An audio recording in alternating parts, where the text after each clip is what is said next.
오늘 3일 예배 가운데 우리에게 주시는 하나님 말씀은 에베소서 2장 1절부터 10절까지입니다. 거룩한 하나님 말씀 제가 봉독해서 올리겠습니다. 그는 허물과 죄로 죽었던 너희를 살리셨도다. 그때에 너희는 그 가운데에서 행하여 이 세상 풍조를 따르고 공중의 권세 잡은 자를 따랐으나 곧 지금 불순종의 아들들 가운데서 역사하는 영이라.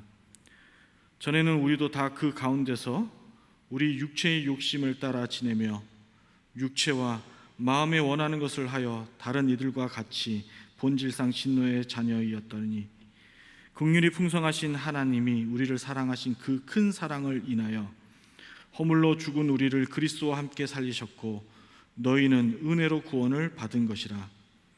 또 함께 일으키사 그리스도 예수 안에서 함께 하늘에 앉으시니 이는 그리스도 예수 안에서 우리에게 자비하심으로써 그 은혜의 지극히 풍성함을 오늘 여러 세대에 나타내려 하심이라. 너희는 그 은혜에 의하여 믿음으로 말미암아 구원을 받았으니 이것은 너희에게서 난 것이 아니요 하나님의 선물이라. 행위에서 난 것이 아니니 이는 누구든지 자랑하지 못하게 함이라. 우리는 그가 만드신 바라 그리스도 예수 안에서 선한 일을 위하여 지으심을 받은 자니 이 일은 하나님이 전에 예비하사 우리로 그 가운데서 행하게 하려 하심이니라. 아멘. 할렐루야. 3일 예배 가운데 또 영상으로 함께 드린 여러분들을 환영하고 축복합니다.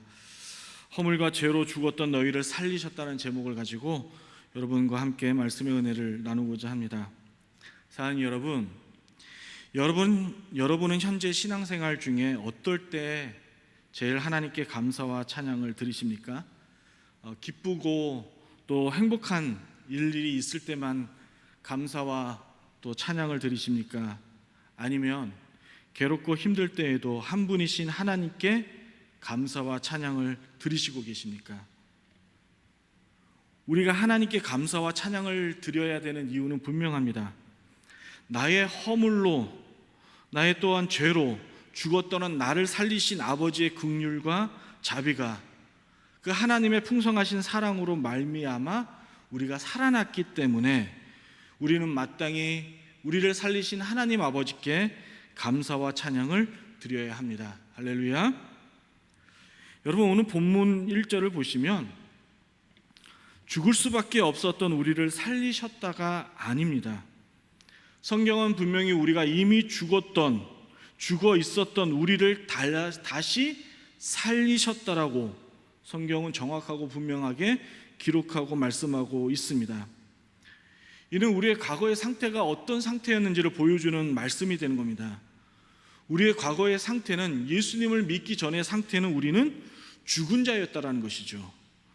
본문에서 예수님이 허물과 죄로 죽었던 나를 살리셨다라는 이 말은 명확하게 과거의 우리의 상태가 죽은 상태에서 주님의 은혜로 주님의 사랑으로 말미암아 다시금 산 자가 되었다라는 것을 우리 바울 선생님은 우리에게 가르쳐주고 있는 대목입니다. 사랑하는 여러분, 우리가 이 영적이면서 이 신묘망측한 이 구조를 정확하게 깨닫지 못하고 신앙생활을 하게 되면 우리가 신앙생활하는 가운데서 그 하나님이 주신 그 은혜를 우리가 누릴 수가 없습니다. 그 은혜를 깨달을 수가 없습니다. 뿐만 아니라 신자에게 주어진 특권이 있습니다. 그 주어진 특권이 무엇이냐면 우리가 유일하신 하나님 아버지께, 삼위 하나님께 감사와 찬양을 드리는 삶을 살게 된다는 그 특권입니다.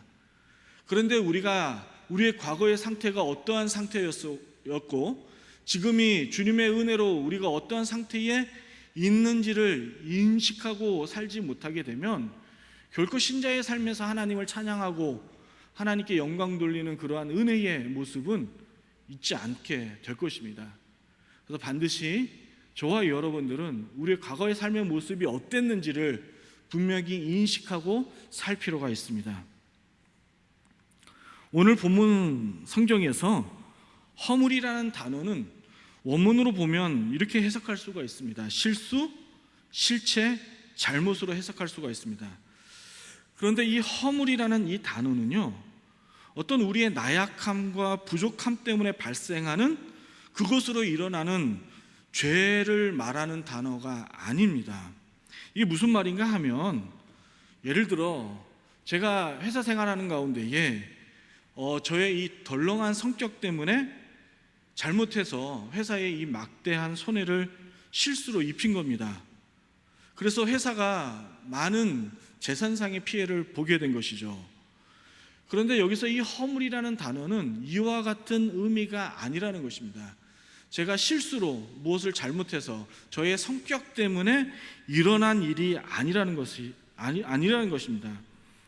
이 허물이란 이 원문의 뜻은 하나님의 뜻과 법에 어긋난 이 개인적인 행동으로 말미암아 일어난 죄를 의미하는 겁니다.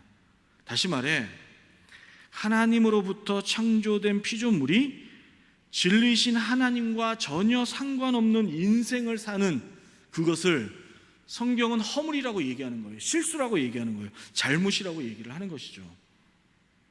우리 성경의 예를 들어보면 이겁니다. 인류는 노아 홍수 이후에 엄청난 재앙을 당하게 됩니다. 그리고 이 재앙을 인간 스스로가 피해보자고 바벨탑이라는 것을 쌓게 되죠. 하나님의 낯을 피해서 스스로가 살아보겠다라고 노력했습니다. 그런데 이것이 성경은 죄라고 얘기하는 거예요. 하나님과의 관계를 단절해 보겠다라고 애쓰고 노력하는 것이 바로 허물이라는 거죠. 두 번째, 오늘 본문에서 죄라는 단어가 어떤 것인지를 살펴보겠습니다. 이 죄라는 단어는 여러분이 많이 설교자를 통해서 들어보셨겠지만 관역에서 벗어나다라는 의미를 가지고 있습니다. 하나님이 정한 길에서 벗어나 사는 삶, 하나님이 정한 길을 벗어나 자기가 걷고 싶은 길로 가는 것을 성경은 죄라고 가르치고 있는 것이죠. 사랑하는 여러분, 신자가 이 죄에 대해서 관념적으로 이해하고 있으면 참으로 위험합니다. 내 죄를 실제적으로 내가 하나님께 범한 죄가 어떤 죄인지를 정확하고 명확하게 이해하고 있어야 된다는 말입니다. 왜냐하면 신자가 현실에서 죄를 정확히 이해하고 있어야 죄로 인한 시험에서 벗어나는 것은 물론 아까 말씀드렸듯이 올바른 신앙의 길로 걸어갈 수 있는 힘이, 원동력이 나의 죄를 깨닫는 데서부터 시작되기 때문입니다. 그러므로 성경에서 죄에 대한 이 이야기들을 애매모호하게 설명하고 있지 않습니다. 그렇게 전달하고 있지 않아요. 성경은 죄에 대해서 아주 실제적이고 구체적으로 설명하고 있습니다. 그러므로 본문에서 허물과 죄로 죽었다라는 말은 우리가 예수님을 믿기 전에 우리의 상태가 어떠한 상태였는지를 아주 정확하고 명확하게 표현하고 있는 말씀이라고 할 수 있겠습니다. 사랑하는 여러분, 우리가 성경을 읽다 보면 우리 편에서 이 성경의 내용 중에 매우 이 불만족스럽고 좀 이해가 안 되는 대목들이 몇 가지가 있어요. 저 같으면 이제 개인적으로 사무엘 6장의 이야기가 제일 이 불만족스럽습니다.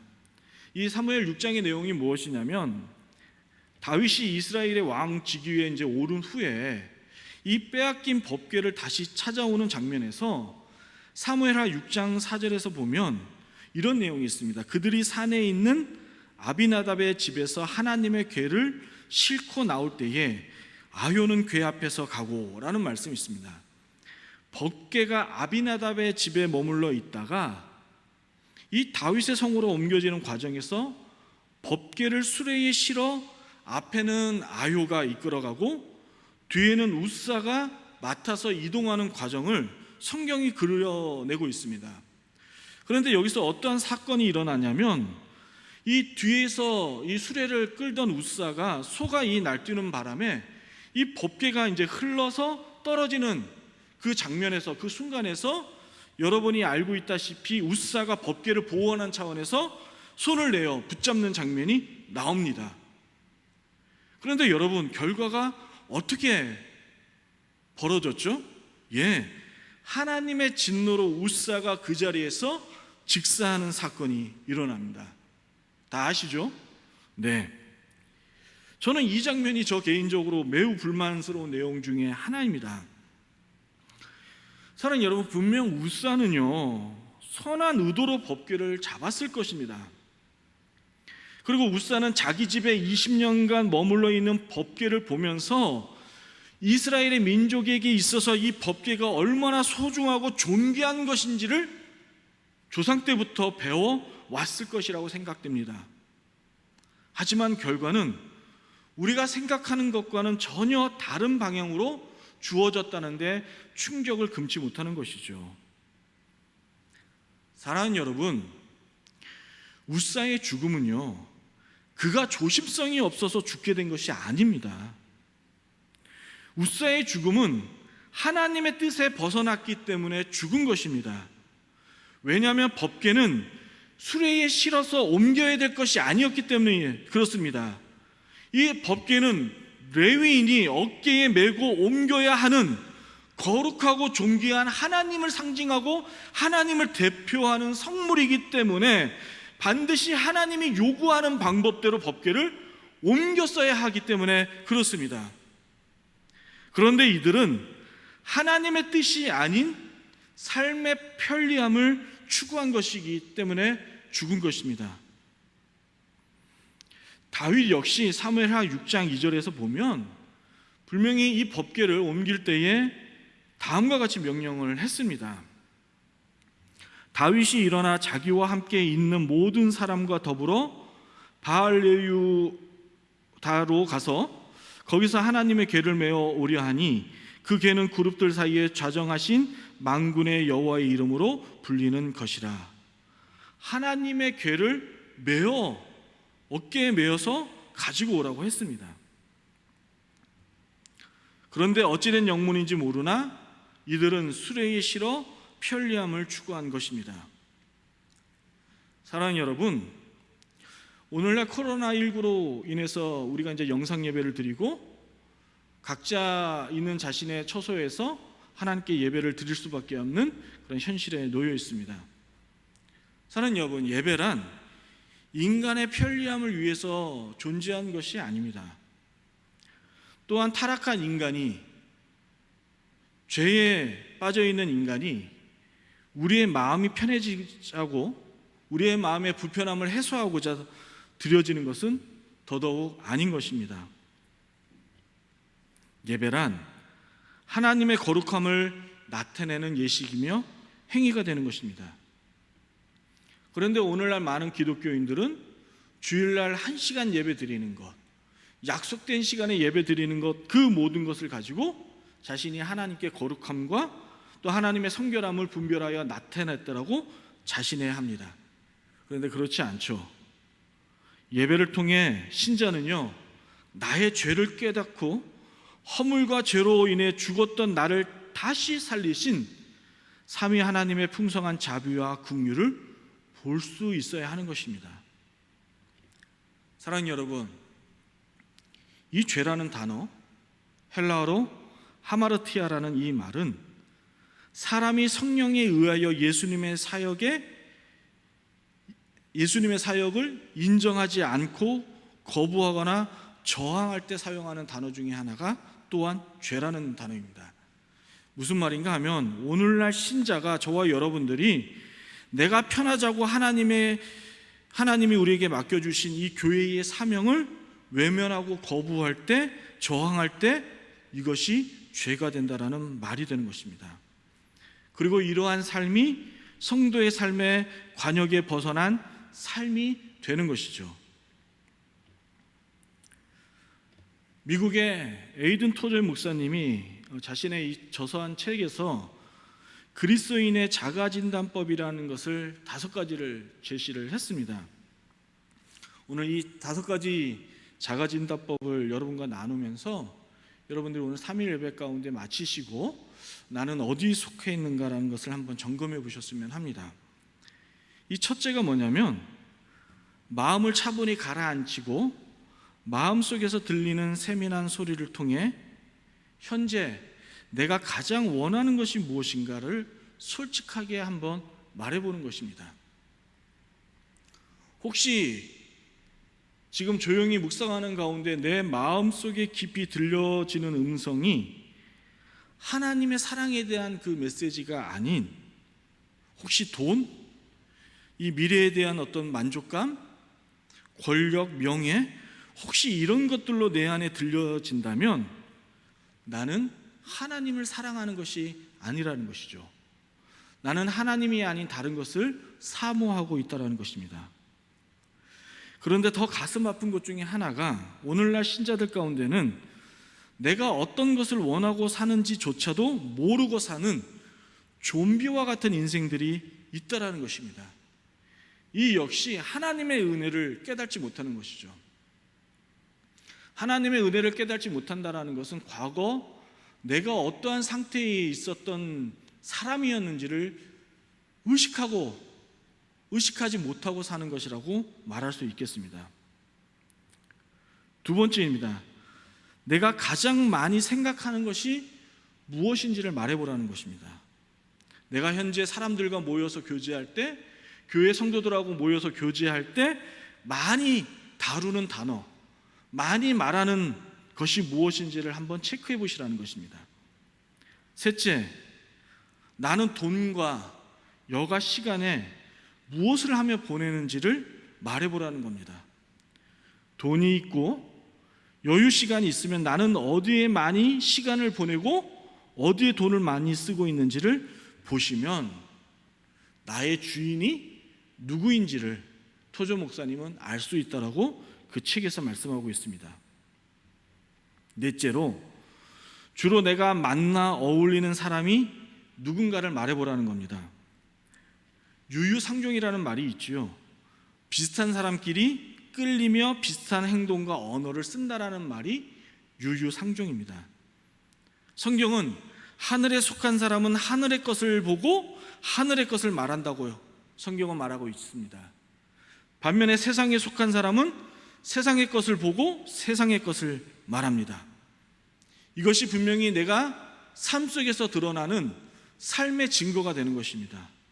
사랑하는 여러분, 지금 현재 여러분과 저가 만나고 있는 사람들이 누구입니까? 그리고 그 만나서 대화하는 그 주제들이 무엇인지를 한번 보시기를 바랍니다. 마지막으로 토조 목사님은 나는 무엇을 보고 웃는가를 확인해 보라는 겁니다. 무슨 말인가 하면 토조 목사님은 성령 충만한 그리스도인은 기도, 성경, 의, 인간의 슬픔과 고통, 교회를 가지고 농담할 수 없다라고 얘기합니다. 단 한 번이라도 하나님의 임재를 체험한 사람이라면 하나님과의 관계를 통한 기쁨과 만족을 놓치지 않기 위하여 날마다 은혜의 자리, 하나님이 주시는 그러한 자리를 사모하고 나아간다는 것이죠. 오늘 우리가 이 예배 가운데 나오는 이유도 그러한 것입니다. 하나님께서 우리에게 주시는 그 기도의 자리, 말씀의 자리, 의의 자리, 우리를 구원하신 그 구원의 자리, 그 자리를 통해서 신자는 웃고 기뻐하며 즐거워하며 나의 삶의 행복을 그곳에서 만족하며 찾게 된다는 것입니다. 그런데 이렇게 중요한 예배 시간에 부득이한 사정이 아닌 하나님의 의의 자리를 찾지 않고 세상 속에 머물러 그곳에서 기쁨과 웃음을 찾아낸다면 토조 목사님은 나의 신앙의 상태를 체크하고 점검하라고 그의 책에 기록해 주셨습니다. 사랑하는 여러분, 오늘 이 3일 예배를 마치고 나서 앞서 말씀드렸듯이 가족끼리 한번 이렇게 둘러 모여갖고 제가 말씀드린 토조 목사님의 자가진단법 5가지를 서로 한번 논해보셨으면 좋겠습니다. 그러면서 서로의 신앙 상태를 점검하시고 그러한 신앙의 상태에 불만족스럽고 뭔가 약한 부분이 있다면 다시금 성경 말씀을 피고 기도와 은혜의 자리를 사모함으로 말미암아 여러분의 신앙의 상태를 주님의 만족스러운 그 상태로 되돌릴 수 있는 그러한 여러분의 실력과 여러분들의 능력들을 겸비할 수 있는 자리를 가지시기를 주의 이름으로 축복합니다. 여러분, 코로나19 때 우리가 더욱더 교회에 못 모이고 있지 않습니까? 이럴 때일수록 사랑하는 성도 여러분, 하나님의 말씀을 피고 그 말씀을 토대로 여러분이 기도하는 자리 가운데에 성령의 충만함과 성령의 만족함과 성령이 주시는 그 사역의 기쁨들을 누리며 사실 수 있기를 우리 주 예수 그리스도의 이름으로 축원합니다. 기도하시겠습니다. 사랑의 주님, 오늘 이 말씀을 통하여 우리의 과거의 상태가 어떠한 상태에 있었는지를 알고 확인했습니다. 죽었던 우리를 살려주신 주님, 우리에게서는 아무 대가 없이 받은 거였지만 하나님 편에서는 큰 대가를 치르시고 우리를 살리신 그 주님의 사랑과 주님의 자비와 긍휼을 우리가 볼 수 있는 시간 되게 하시니 감사합니다. 하나님, 오늘 이 3일 예배 우리가 비록 영상으로 함께 드리지만은 이 영상 매체를 통해서 우리가 더욱더 하나님 앞에 나아가는 시간 되게 하여 주시옵시고, 또 말씀 가운데 있었던 토조 목사님의 자가진단법 5가지를 가지고 가족끼리 서로의 신앙의 상태를 점검하고 체크해주며 함께 성장할 수 있는 시간들로 주여 삼아 주시옵소서. 감사드리며 예수님의 이름으로 기도드렸습니다. 아멘. 우리 주님께서 가르쳐 주신 기도로 마치겠습니다. 하늘에 계신 우리 아버지여, 이름이 거룩히 여김을 받으시오며 나라의 임하옵시며 뜻이 하늘에서 이루어진 것 같이 땅에서도 이루어지리라. 오늘날 우리에게 이러한 양식을 주옵시고 우리가 우리에게 죄 지은 자를 사하여 준 것 같이 우리의 죄를 사하여 주옵시고 우리를 시험에 들게 하지 마옵시고 다만 악에서 구하옵소서. 대개 나라와 건세와 영광이 아버지께 영원히 있사옵나이다. 아멘.